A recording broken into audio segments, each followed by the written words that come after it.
Good morning, everyone. This is Jeffe Kennedy, author of Epic Fantasy Romance. I'm here with my first cup of coffee. Delicious. Today is Monday, January 13th, 2025. I don't know how we already got to the 13th of January, but here we are. It's been it's been a cold and snowy weekend here in Santa Fe. Surprisingly so. I mean, I knew that we had the storm coming in. Southern New Mexico got a whole bunch of snow. I knew the mountains were going to get snow. We're quasi mountains, but we just didn't think we were going to get that much. And we didn't really get that much. It's sort of a light dusting, but consistently over the weekend. I woke up Sunday morning and was surprised to see that it had snowed. I had gone to visit some friends overnight and had taken the Jag for at least just the part in town here, and yeah, did not expect to wake up to a drive back and then have to pick up the Jag and drive that home in the snow.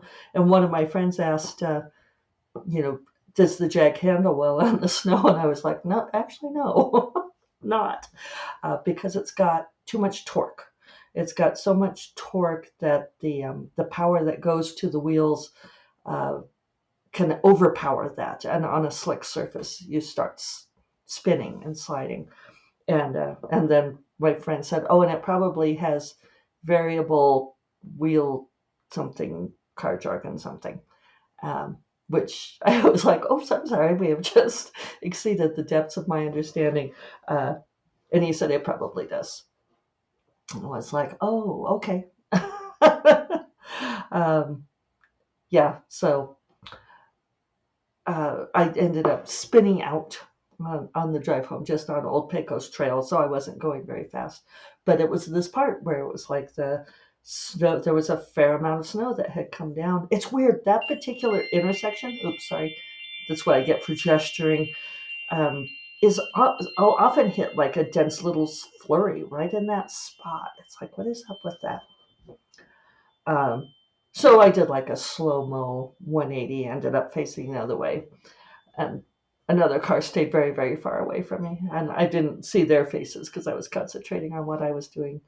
Um, Fortunately, I've driven on snow all my life, so I kind of knew what I was doing, and it was fun. But it was I had to go even more slowly through that. It was just a few blocks long, but it took me a long time because it kept wanting to spin out again, which I think is probably the variable something. Like the different tires are grabbing in different ways, something like that. Anyway, that's my baby car, still getting me around more or less. Uh, so it was a good weekend. Ended up being quite relaxing, seeing friends and having a little mini break uh, out of town and um, hanging out. I got the laundry done, got all of my year end finances done.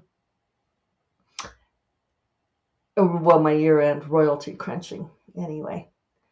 And yeah, so I'm getting caught up on things, which is great. I am not making fantastic progress on Strange Familiar. I'm still within my window to finish on time, but last week was a lower word count week than the week before. I'm at about 18,000 words overall, nearly at the Act 1 climax. Last week I got a little shy of 8,000 words, where I was like 11,000 the week before, and I had really hoped to go up, not down. But so it goes. I mean, that's the thing about creativity is some people can do it, just like slam the words in there. Um, I had a friend who was asking about getting together next weekend, and they said, "Well, not if you're still on deadline, if you've got to finish this." And I was like, "No, no, it's that doesn't matter because I can't work on it nonstop, right? I can't write all the time. I wish I could, but that's not part of my particular creator mythology. I feel like there's that mythology of like the person under a deadline, writing frantically, night and day, living on coffee. And I think some people do that, but that's not me. I can only do in a day what comes, and I'm very. That's part of why I'm so ritualized about it, right? Why I write the same number, or try to write at the same time every day, and to create that framework to allow the words to flow in, right? Because I can't really force the words to flow, but I can create a place for them to be. Almost like creating a vacuum for that attracts the words to bring them in. I'm really gesturing a lot today. I keep hitting the wind chime.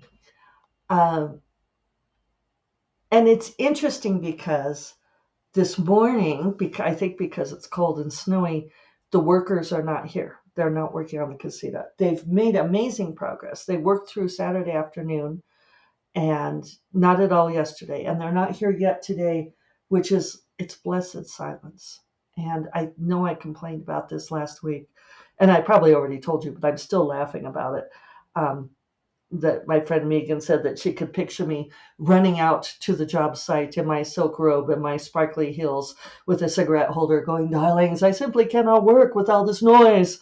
And but the thing is, it was hard for me. It was hard for me to work with all of that noise and the movement. And occasionally one of them would walk across the portal and, like there'd be a person in my window and not bothering me, just going about their business, construction business. But it's an interesting thing. And I've been thinking about it because I'm trying to figure out what the emotions are around this. That, we do have this idea, the movie cliche of the dramatic creator becoming very upset with people because they're not able to work for one reason or another. I can't work under these conditions. And I think, as particularly as women, we have been really taught to dismiss our emotions, to dismiss how we feel about things, as being crazy or overreacting, or that how we feel is not actually earned in any way. And if I look at this in terms of what is my emotion here, what am I feeling? Why is this so upsetting to me? It was giving me some food for thought. You guys out there, I think you face a lot of this same thing, actually. It's just that you're only allowed to be angry. Angry is the only valid emotion, and everything else is, drama or questionable or not really what you're feeling.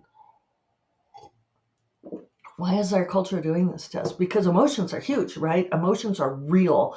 Emotions are, I love this analogy that comes from, it might be Buddhism, but that we are the chariot, and the horses are the emotions. The emotions are our power. They are our life energy. They pull the chariot. Now we have to have a driver. We have to have the reins and guide the horses to where we want to go, because we don't want our horses to just be running out of control, right? Because then that just leads to wrecks. But we have to have the horses.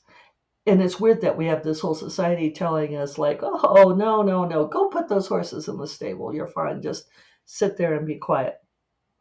Or you're only allowed to have angry horses for the guys. And then it's like, "Oh, yeah, go be an angry man." Like even things where we kind of universally acknowledge that if this thing happens, you're going to have this emotion. For, like, example, a death. Somebody dies, we expect that the people close to them are going to grieve, and so we have these various things that we say about grief, but then people expect you to get over it, right? Stop feeling that grief now. You were allowed to feel it for a certain amount of time, and now you're not. Why do we do that? So anyway, I was trying to decide what actually is this emotion, because um, it's not an anger. It's not even this drama where I'm trying to make other people behave in a particular way, right? Instead, it's it's almost a kind of panicking. It's, I have this fragile structure that I build very carefully and have built over years now of writing habit and ritual, and this tenuous relationship with wherever those words come from, and I'm waiting for them to flow in. And if I get distracted, if something gets in the way of this, then it won't come. It just stops coming. And it is a kind of panic. It's this um, I'm trying to think of a better way to describe it. But I wonder what you all think, those of you who try to create, that there's this feeling when you try to work and there are things getting in the way of the work. It's this tremendous sense of frustration, but also this franticness that that you won't be able to get it back, that simply cannot work under these conditions. Um, it's an interesting thing, isn't it? So yeah, tell me your thoughts. I mean, I know that a lot of you go through similar things with like health, like you don't have enough spoons in a given day to create. And that's again a similar kind of frustration. I'm sure some of this comes from trying to be a creative and fit in with society, right? Like a lot of you have family obligations that you're dealing with. Some of you who have partners who are having emotional struggles, and you have to be the one to help them. I know a couple people who are in Los Angeles, which is on fire, and like how do you possibly create under those circumstances? Well, you probably don't, right? But also, at some point, you have to, because if you let everything get in the way, and that's probably not fair of me to phrase it that way, and I get kind of frustrated with that sort of phrasing. Let things get in the way, as if that's within your power to change, right? But it's, if you aren't able to find a way to create anyway, how's that? It can be a tremendous trial, right? It can be tremendously difficult.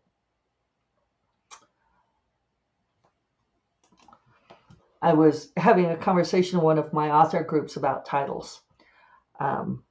One gal had a title that just has not worked. Just has not worked. It's a different spelling of a familiar word, has meaning for her world. But when you type it into Amazon, it autocorrects to the more familiar word. And she's like, it's still doing it. Years after publication, it's still autocorrecting. And we live in this world now, increasingly governed by these AI, in air quotes, automatic systems, these programs that run and that decide, oh, this word will always be auto-corrected to what we think it should be. And we were talking about titles and what makes sense and what doesn't.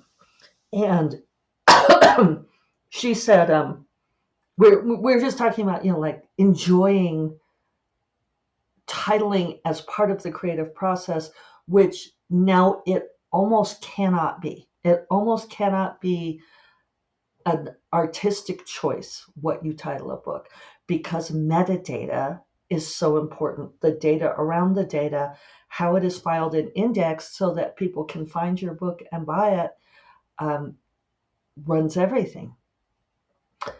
So that's just like, people cannot find and buy her book because it autocorrects to the wrong word, right?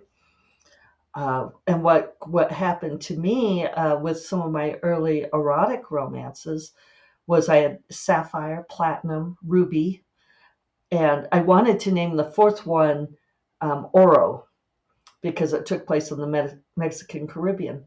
Well, there were a few problems. I thought I was being very clever, It's always a problem when you think you're being clever. Because I did this thing that like literally no one noticed that I did. Sapphire, platinum, and ruby all take place in coastal cities, and it's basically blue, white, and red. Red, right? American coastal cities, red, white, and blue. Sapphire, platinum, and ruby. Um, they take place in. I think I made it be like it's California as sapphire. Uh, I can't remember if I really made it be like San Francisco, but something like that. Platinum is Charleston, South Carolina, and Ruby is New Orleans. One word titles are really, really difficult to find in metadata. It's just it picks up longer titles. It's just one word title seems great. And it's funny because I was so mad when I wrote the fourth story, which takes place in the Mexican Caribbean, again on the ocean, because I was going with this theme that literally no one noticed that I did. I wanted to name it oro, which is the Spanish word for gold. And my editor wouldn't let me. That was Angela James. She was like, nobody knows what oro means. And I'm like, no, they do. She's right, they didn't. And they renamed the book Five Golden Rings because it is a 12 Days of Christmas erotic romance. And that one sells the best of all of them, right? Because it has a better title. Another good example, and I remember David and I having an argument about this a long time ago, because for a little while he was trying to run like ads for me and help me with all of that kind of thing. And I had this story that was in the Devil's Doorbell anthology, which is available out there. And my story was called Exact, Warm, Unholy, which is a line from a poem. Is it E. E. Cummings? So this is actually kind of cool. This is funny. Um, I wanted to look it up, so I just went to Google and did Exact Warm Unholy Poem, which it is E. E. Cummings. And the top four hits, I'm really sorry, E. E. Cummings. The first one is Amazon with my story, named Exact Warm Unholy. Then the E. E. Cummings poem, which is called My Naked Lady Framed. And then the next two are my story again on Fable and on Smashwords. So I guess I finally got it somewhere. But anyway, David had told me at the time that he thought I should give the story a different title, a more marketable title, because people wouldn't know what the story is about. And I had a little bit of a creative fit on this, where I said, no, I didn't want to change the title because I love that title. It has meaning to the story, it has resonance. I love this title. People, it's a terrible title. I should have changed it long ago. No one, it doesn't say that it's erotic romance.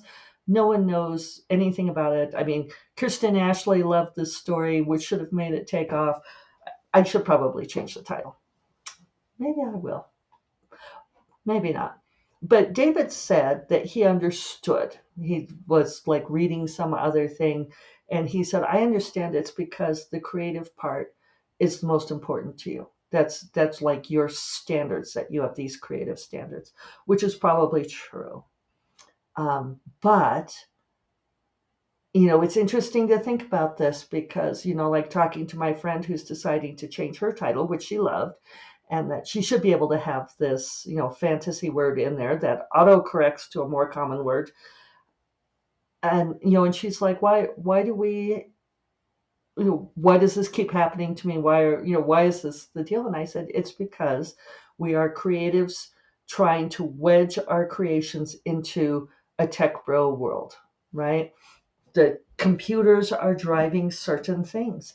And somebody else made a really interesting comment saying that it would be fascinating to follow the ways in which technology has shaped creativity, like from the beginning of like the printing press and so forth, that there are certain ways that we have this creative thing that we take from the amorphous place out there and we bring it down and we put it inside of our forms and then make it into a thing. But then in order for other people to see the thing that we made, it then has to be somewhat transformed again. Interesting to think about.